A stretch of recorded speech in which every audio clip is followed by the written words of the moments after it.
हरे कृष्णा कृष्णा कृष्णा हरे हरे, हरे राम राम राम हरे हरे। हरे कृष्णा। स्वागत है कृष्ण पुस्तक के आज के सत्र में।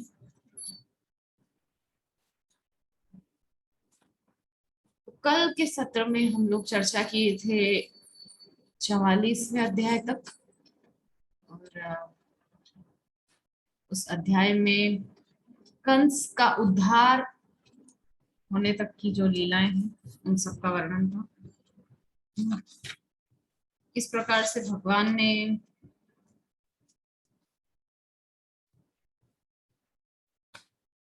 कंस का उद्धार किया, और कंस के साथ साथ कंस के जितने भाई थे उनका भी वध भगवान श्री कृष्ण और बलराम दोनों भाइयों ने मिलकर की।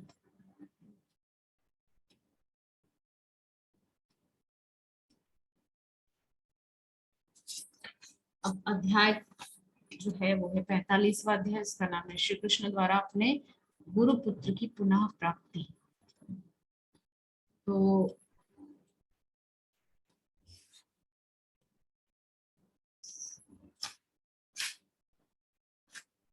काफी बड़ा है, तो चलने वाला है।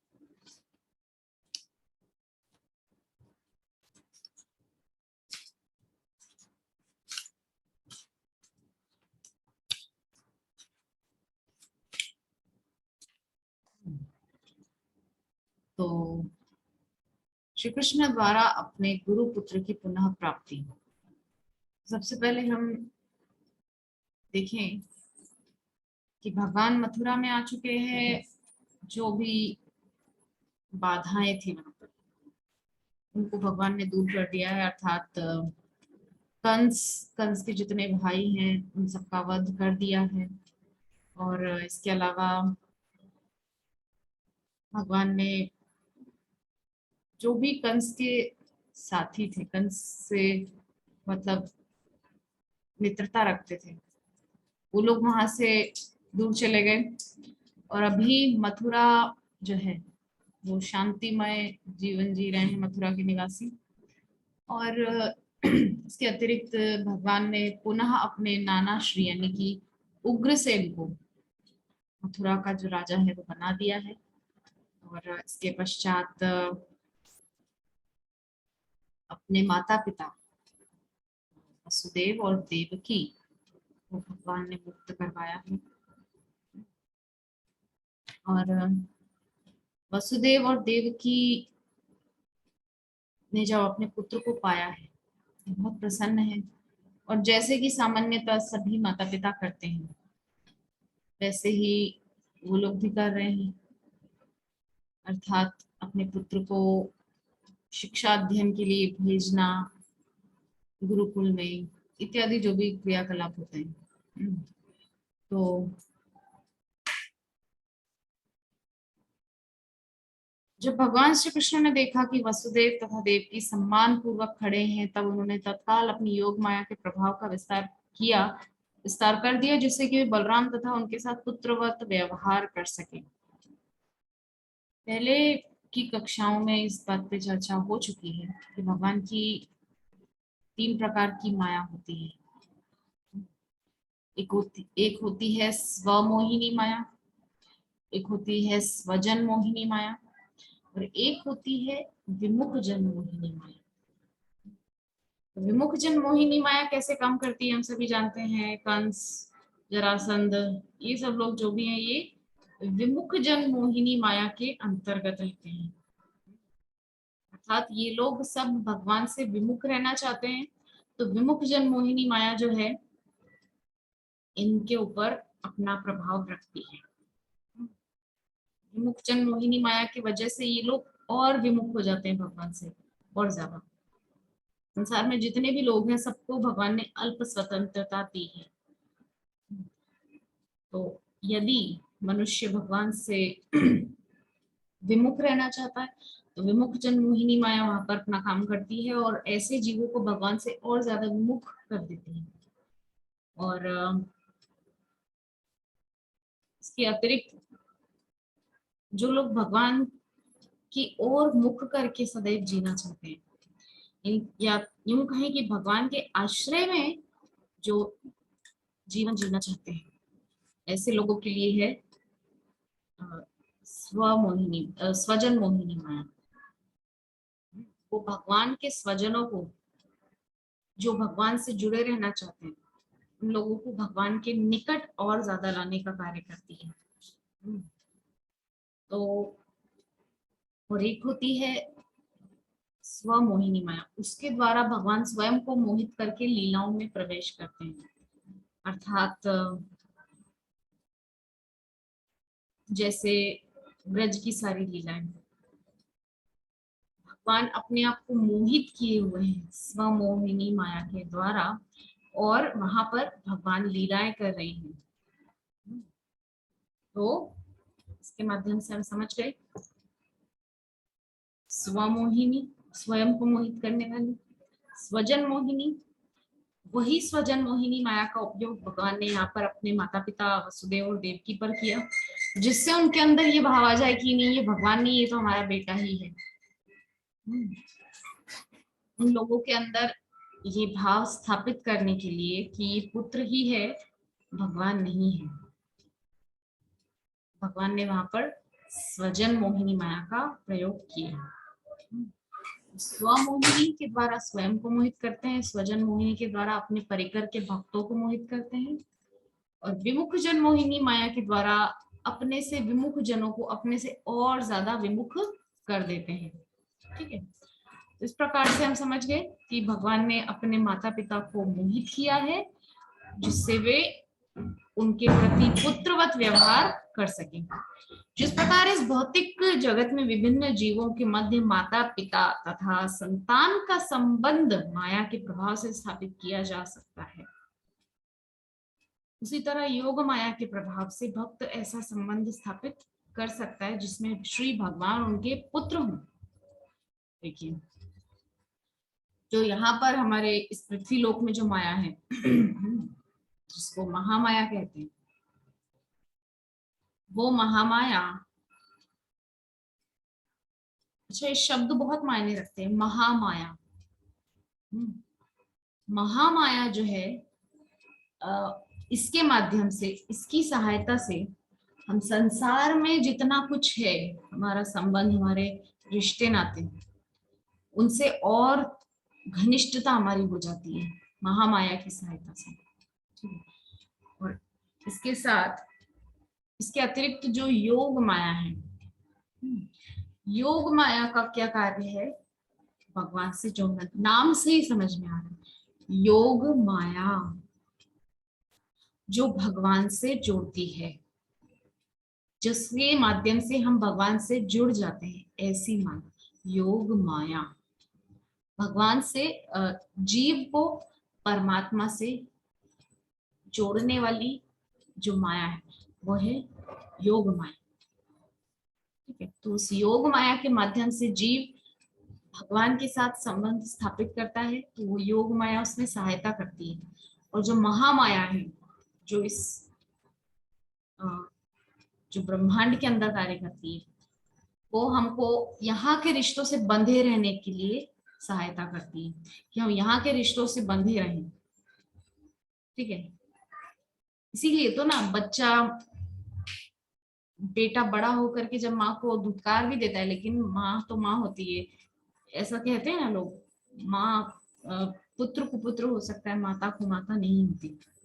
पुत्रो जायते क्वचिता क्वचिदपि कुमाता न भवति, पुत्रो जायत क्वचिदपि कुमाता न भवति, ये है पुरुष। तो यहाँ पर जो महामाया है वो काम कर रही है कि बेटा भले ही धुतकार रहा है माँ को, तो भी माँ का उसके प्रति मोह है। ये है महामाया का प्रभाव। ठीक है, तो समझ गए। अपनी योग माया से ऐसी स्थिति का निर्माण करने के पश्चात श्री कृष्ण और बलराम सातवतों के वंश में सर्वाधिक प्रख्यात पुत्रों की भांति प्रकट हुए। उन्होंने अत्यंत समर्पित भाव से देवकी और वसुदेव जी को आदर पूर्वक संबोधित किया। हे पिता, हे माता, यद्यपि आपने सदैव हमारी रक्षा करने की चिंता की है, परंतु शिशु, बालक व किशोर रूप में हमें संतान के रूप में प्राप्त करने के आनंद से आप वंचित रहे हैं।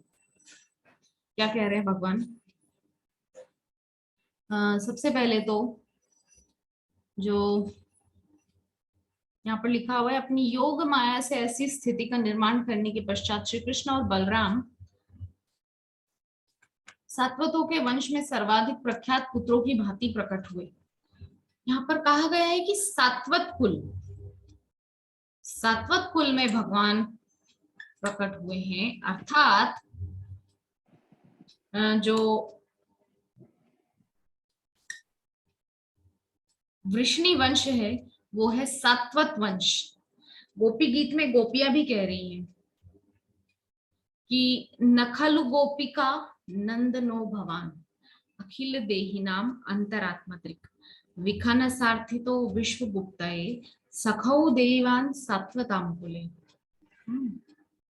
कि न खलु गोपिका, आप न खलु गोपिका नंदनो भवान, आप नंद यशोदा के पुत्र नहीं हैं।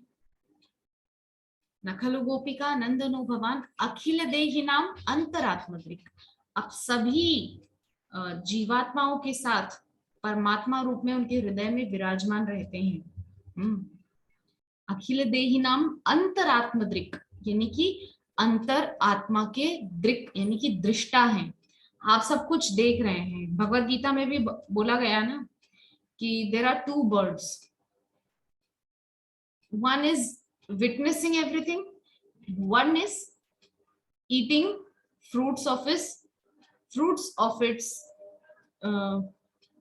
जो भी एक्टिविटीज करता है जीवात्मा, उन सभी एक्टिविटीज का जो भी सुख और दुख रूपी जो फल आता है, whether it's bad or it's good, जीवात्मा उसके अकॉर्डिंग फल प्राप्त करता है। ठीक है, तो ये भगवत गीता में भी ये चीज लागू हो रही है, और यहाँ गोपियां भी गोपी गीत में उसी बात को कह रही है। तो इससे हमको समझ में आ जाना चाहिए कि गोपियां कोई साधारण स्त्रियां नहीं हैं, गोपियां साक्षात भगवान के सिद्ध भक्त हैं, जिन्होंने कई कई करोड़ों करोड़ों वर्षों तक तपस्याएं की हैं, तत्पश्चात जाकर के उनको भगवान का वो सुंदर दर्शन प्राप्त हुआ है। सिर्फ दर्शन नहीं, सानिध्य प्राप्त हुआ है। भगवान उनके घर आते जाते थे, उनकी गोद में खेला करते थे, उनके साथ ठिठोली करते थे, उनके साथ लड़ाई झगड़ा प्रेम सब कुछ किया। ठीक है, तो इस प्रकार से इसीलिए जो गोपियां हैं वो भगवान की सर्वश्रेष्ठ भक्तों में शामिल है। या यूं कहें, अतिशयोक्ति नहीं होगी कि गोपियों से बढ़कर भगवान का कोई शुद्ध भक्त नहीं है। गोपियां गीता का ज्ञान यह बता रही है गोपी गीत के अंदर। कोई कहेगा कि वो तो गांव की गवारिनियां हैं, ग्वालिन हैं, उनको कहाँ कुछ आता है, वो तो बस ऐसे ही जो है दिन भर गौशाला में गाय का दूध दुहना वगैरह, गोबर उठाना, गोबर के उपले बनाना, पति बच्चों की सेवा करना, सास ससुर की सेवा करना, परिवार की सेवा करना, इसी सब में उनका पूरा दिन जाता है। वो कहाँ कुछ जानती हैं भगवान, परमात्मा, ईश्वर, भक्ति या जीवात्मा परमात्मा कौन है, ये सब ज्ञान उनको कहाँ से आया। लेकिन ऐसा सोचने वाले लोगों को एक बार देख लेना चाहिए शास्त्रों में क्या है, शास्त्रों में क्या चल रहा है, क्या इंडिकेट किया गया है। हाँ, क्लियरली इंडिकेट किया गया है कि गोपियां कह रही हैं गोपी गीत में कि नखलु गोपिका नंदनो भवान अखिल देही नाम अंतरात्मत्रिक विखन सार्थितो विश्वगुप्ते सखौ देवान सात्वताम। अंतरात्मद्रिक गोपियां अगर गांव की गंवार औरतें होती तो उनको कैसे पता चलता कि भगवान परमात्मा के रूप में प्रत्येक जीवात्मा के हृदय में विराजमान है। 3 पुरुष अवतार है ना, हम सभी जानते हैं, कारणोदक्ष विष्णु, गर्भोदक्षाय विष्णु, उसके पश्चात क्षीरोदक्षाय विष्णु। तो कारणोदक्षाय विष्णु के रूप में सारे ब्रह्मांडों को अपने अंदर से उत्पन्न किया।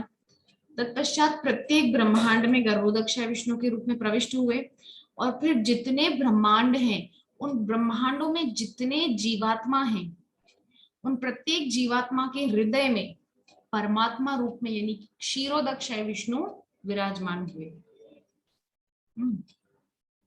तो यहाँ पर जो गोपियां चर्चा कर रही है ना, ये उन्हीं क्षीरोदक्षाय विष्णु की चर्चा कर रही है कि अखिल देहि नाम अंतरात्मत्रिक, और भगवत गीता में भी कहा है कि जो जीवात्मा है वो अपने सुख दुख रूपी कर्मों के फलों को खा रहा है, हर डाली पे उड़ उड़ के जा रहा है। और जो परमात्मा है वो उस पक्षी का ही साथी पक्षी है, सखा है, लेकिन परमात्मा रूपी जो पक्षी है वो केवल विटनेस है, वो केवल दृष्टा है, देख रहा है कि ये जीवात्मा क्या कर रहा है, क्यों अपने सुख दुख के कर्म के फलों को खाने में इतना व्यस्त है। अगर ये एक बार भी मेरी तरफ देख ले जी भर के तो मैं इसके सारे कष्टों को दूर कर दूंगा, लेकिन ये मेरी तरफ से विमुख होकर के और संसार के जो सुख दुख हैं उनमें ही उलझा हुआ है। इसीलिए कह रहे हैं कि अगर जीवात्मा केवल और केवल भगवान में चित्त लगाए तो संभवतः वो ये जो दुखमय परिस्थिति है, अच्छा कोई भी एक ऐसा इंसान संसार में मिला दे मुझे जो ये कह सकता हो पूरी गारंटी के साथ, चाहे अंबानी ही क्यों ना हो, इवन मुकेश अंबानी, ओके, या कोई भी हो, जो भी है विदेश में जो भी है, मुझे नाम याद नहीं आ रहा है इस वक्त, बिल गेट्स या जो भी हो, अगर कोई भी संसार में सबसे अमीर व्यक्ति भी हो, वो भी कुछ ना कुछ कष्ट अपने जीवन में निकाल के बताई देगा। अरे कहाँ, आप उससे पूछने जाओ क्या आप सुखी हैं, आपके पास तो इतनी इतनी दौलत है कि आपको खुद को पता नहीं कि आपके दुनिया भर में कितने अकाउंट्स हैं, कितनी आपके पास प्रॉपर्टी है, कितना आपके पास कैश बैलेंस है, कितना आपके पास ज्वेलरी है, कितना आपके पास अलग अलग जगह पर बिल्डिंग्स हैं, प्लॉट्स हैं, या आपके पास बड़े बड़े विलाज हैं, जो कुछ भी है, आप सुखी हैं। अब वो व्यक्ति कहीं ना कहीं से कोई ना कोई दुख निकाल के बता ही देगा। अरे कहाँ साहब, ये देखिए ना, कल ही मुझे दिल का दौरा पड़ा, ये इसीलिए कहा गया है कि कोई तन दुखी, कोई मन दुखी, कोई धन बिन रहे तो उदास, थोड़े थोड़े सब दुखी, सुखी राम के दास। कोई तन दुखी, अगर मान लीजिए किसी के पास बहुत धन है, मुकेश अंबानी हमारे देश में, लक्ष्मी मित्तल, ये बड़े बड़े पैसे वाले हैं, लेकिन ये लोग चैन से सो नहीं सकते रात को। उन लोगों को यही टेंशन रहता होगा कि आज रात को पता नहीं क्या होगा, कौन सी जगह पे हमारी संपत्ति में आग लग जाए या क्या हो। तो इसलिए कोई सुखी नहीं है, कोई तन दुखी, पैसा है तो क्या हुआ, लेकिन शरीर का रोग तो दूर नहीं कर पा रहे ना, इतना पैसा है, इतना इतना धन है, लेकिन शरीर का रोग नहीं दूर कर पा रहे हैं तो क्या काम का वो पैसा। कोई तन दुखी, कोई मन दुखी। वो क्या नाम है, अमेजॉन कंपनी के जो मालिक हैं, जेफ बेजोस, हाँ जेफ बेजोस, इतना पैसा है लेकिन उनकी पत्नी ने उनको छोड़ दी, डाइवोर्स दे दिया, तो मन दुखी। और डाइवोर्स तो लिया ही, साथ में जितनी भी उनकी संपत्ति थी, मिस्टर जेफ बेजोस की जितनी भी संपत्ति थी, उस संपत्ति का आधा हिस्सा ले गई। दुनिया के सबसे अमीर आदमी को उसने अमीर आदमी की कैटेगरी से नीचे कर दिया। कितनी हाँ, हास्यास्पद बात है। एक बहुत धनवान आदमी था, अमीरों की कैटेगरी में बहुत टॉप में था, लेकिन उसकी वाइफ ने उसको डाइवोर्स दिया और आधी संपत्ति लेकर के छोड़ करके चली गई। तो मन दुखी, एक तो पैसा गया, पत्नी भी गई, ठीक है। कोई तन दुखी, कोई मन दुखी, कोई धन बिन रहे तो उदास। मान लीजिए किसी के पास पत्नी भी है, रिश्ते भी है, बच्चे भी हैं, लेकिन धन नहीं है। दिन भर गधा मजदूरी करके किसी प्रकार से दोनों समय का भोजन जुटा पाते हैं परिवार के सदस्यों के लिए। तो कोई धन बिन रहे तो दास, थोड़े थोड़े सब दुखी, सुखी राम के दास।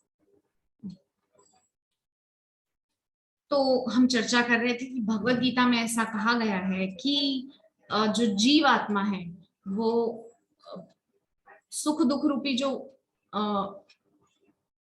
डालियां हैं, उनपे जो कर्म फल आता है, सुख दुख रूपी जो फल आता है, वो खाने में व्यस्त है। लेकिन अगर वो भगवान की तरफ ध्यान देगा तो वो वैसे ही मुक्त हो जाएगा सारी चिंताओं से। हम्म।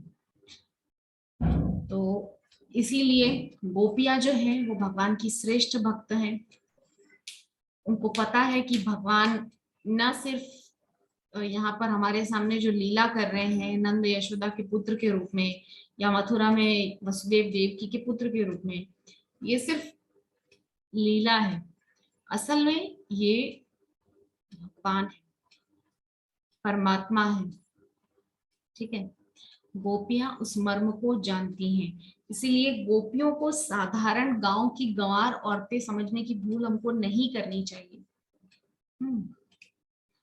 गीता का ज्ञान जानती है गोपियां। तो आगे कह रहे हैं कि उन्होंने अत्यंत समर्पित भाव से देवकी और वसुदेव जी को आदर पूर्वक संबोधित किया। दोनों भाइयों ने जब सब कुछ हो गया, घटनाक्रम, कंस को मार दिया, उग्रसेन को राजगद्दी पे बैठा दिया, इत्यादि जो कुछ भी घटनाक्रम था वो पूरा हुआ, तो अपने माता पिता को संबोधित किया है कि हे पिता माता, यद्यपि आपने सदैव हमारी रक्षा करने की चिंता की है, परंतु शिशु, बालक व किशोर रूप में हमें संतान के रूप में प्राप्त करने के आनंद से आप वंचित रहे हैं। क्योंकि दोनों भैया बड़े हो गए थे मथुरा आने के समय तक, तो इसीलिए दोनों माता पिता जो हैं अपने बच्चों का जो बाल लीलाएं हैं उसका आनंद नहीं ले सके। बाल लीलाओं का सुख दोनों माता पिता नहीं उठा सके। परोक्ष रूप से श्री कृष्ण ने नंद महाराज के पितृत्व तथा यशोदा जी के मातृत्व को सर्वाधिक यशस्वी मानकर उनकी प्रशंसा की, क्योंकि यद्यपि श्री कृष्ण और बलराम उनके आत्मज नहीं थे, तब भी नंद तथा यशोदा जी को ही वस्तुतः उनकी बाल लीलाओं का आनंद लाभ हुआ। यहाँ पे भगवान इनडायरेक्टली नंद यशोदा को बड़ा बता रहे हैं।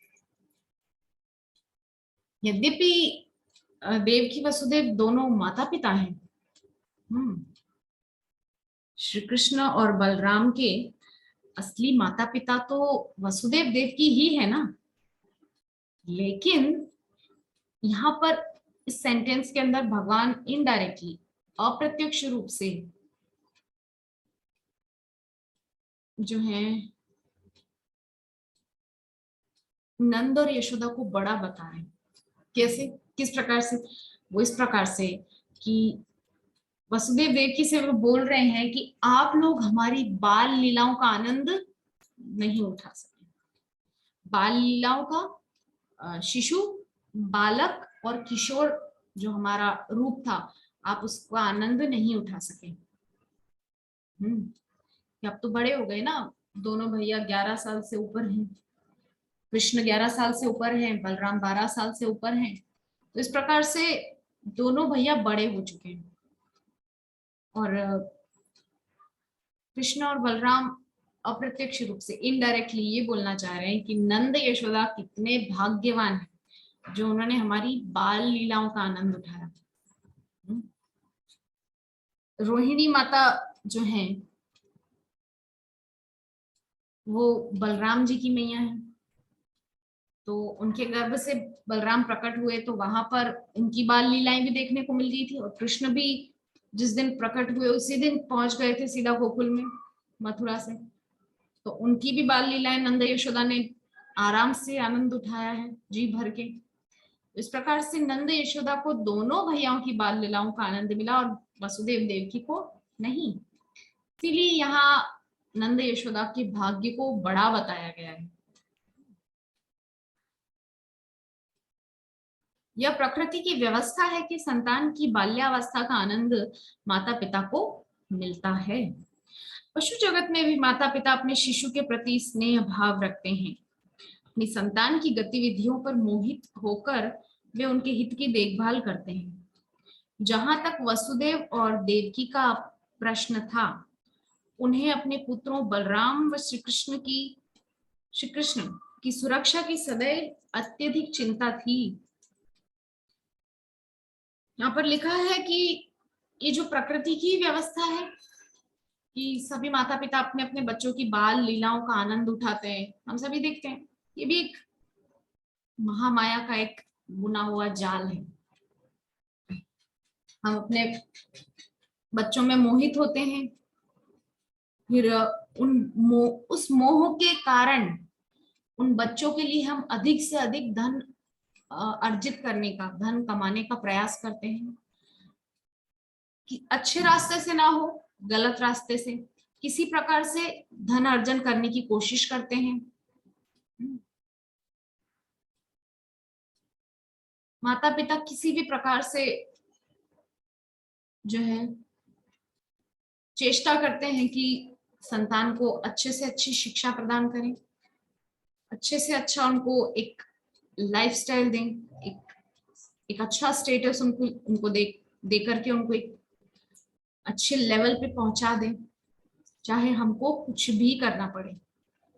ये होता है मोह माया के कारण, क्योंकि उस संतान में उनका मोह रहता है कि ये हमारी संतान है, हमने जन्म दिया। तो ऐसे सब चलता रहता है। और ये सिर्फ मनुष्यों में नहीं, पशु जगत में भी हम देखते हैं कि छोटे छोटे बच्चों को लेकर के जीव जंतु इधर से इधर शिफ्ट करते रहते हैं अपने बच्चों को बचाने के लिए, सेफ रखने के लिए। तो सुरक्षा की भावना के चलते हुए, सुरक्षा के लिए, उनकी सुरक्षा के लिए वे कुछ भी करते हैं, अपने से बड़े बड़े जंतुओं से भिड़ जाते हैं। इसीलिए, और जहां तक वसुदेव और देवकी का प्रश्न था, उन्होंने अपने पुत्रों बलराम व श्री कृष्ण की सदैव सुरक्षा की अत्यधिक चिंता की थी। सुरक्षा की चिंता अगर नहीं की होती तो कृष्ण और बलराम को गोकुल में क्यों पहुंचाते, अपने पास ही रखते। आने दो, कंस आएगा तो, हमारे बेटे तो भगवान का अवतार है ना, मार देंगे। लेकिन नहीं, सुरक्षा की चिंता थी, इसीलिए उनको पहुंचा दिया नंद यशोदा के पास गोकुल में।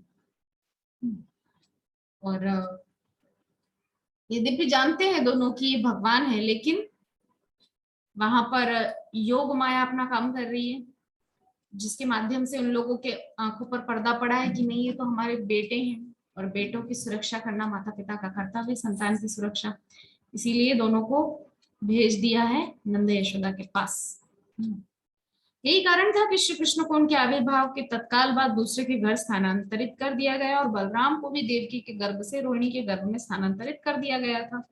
अभी हम चर्चा की वही सेम कारण है। तो इसी के साथ आज के सत्र को यही विश्राम करेंगे।